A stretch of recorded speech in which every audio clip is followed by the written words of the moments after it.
मुरादाबाद पहुंचे केंद्रीय मंत्री डॉक्टर भानु प्रताप सिंह वर्मा ने ममता बनर्जी के मंत्री की गिरफ्तारी पर बोलते हुए कहा कि जो जैसा करेगा वैसा भरेगा।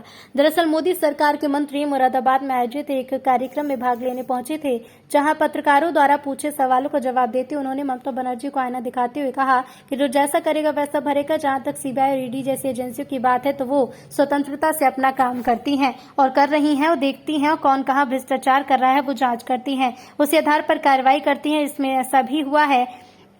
वहीं जब मोदी के मंत्री से पूछा कि भाजपा कांग्रेस मुक्त भारत की बात करती है तो आज क्या स्थिति है, इसका जवाब देते उन्होंने कहा कि आप देख सकते हैं ईडी ने कांग्रेस के मुखिया को ही बुला लिया जो करोड़ों की मालकिन और एक बड़ी पार्टी की मुखिया है, एक महिला वो जो गरीब आदिवासी से आई है जो कल महामहिम राष्ट्रपति की शपथ लेगी। तो आप समझ सकते हैं। राजस्थान में अवैध उत्खनन के खिलाफ एक संत द्वारा आत्मदाह करने के सवाल पर कहा कि पहले तो पूरे मामले की जांच राजस्थान सरकार को ही करनी चाहिए थी। अगर कोई केंद्रीय एजेंसी से जांच कराने की मांग करेगा तो उस पर भी विचार होगा।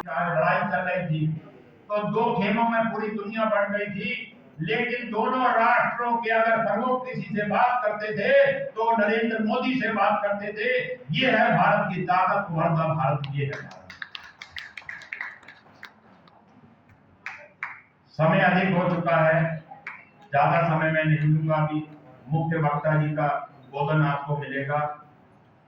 अंत में मैं कहूंगा समान हिफाजत का बदन के लिए रखना, कोई कपड़ा सर पे कफन के लिए रखना, ना जाने देश को कब जरूरत पड़ जाए, कोई लहू के कतरे वतन के लिए रखना, कोई लहू के कतरे वतन के लिए। जय हिंद, जय भारत। बहुत बहुत धन्यवाद गुरुजी। अब जिनकी हम बहुत देर से प्रतीक्षा कर रहे हैं, आज के हमारे मुख्य अतिथि भारत सरकार में केंद्रीय राज्य मंत्री आदरणीय भानु प्रताप वर्मा जी। आईडी लेवल में कर लो।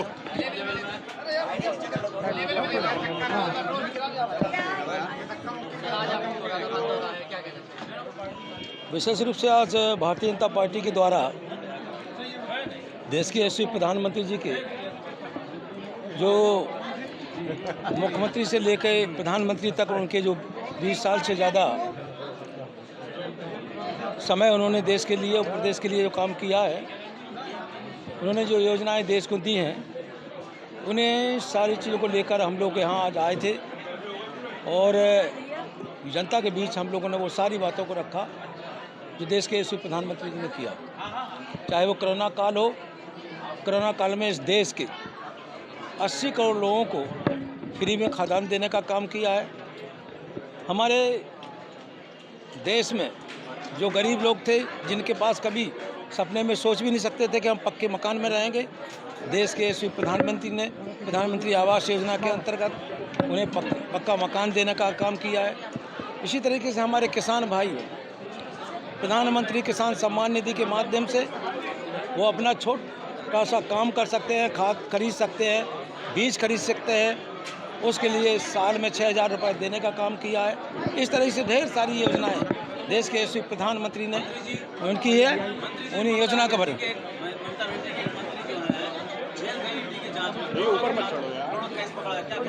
विशेष रूप से ममता जी के मंत्री हों या किसी के भी मंत्री हों, विशेष रूप से जो जैसा करेगा वैसा भरेगा।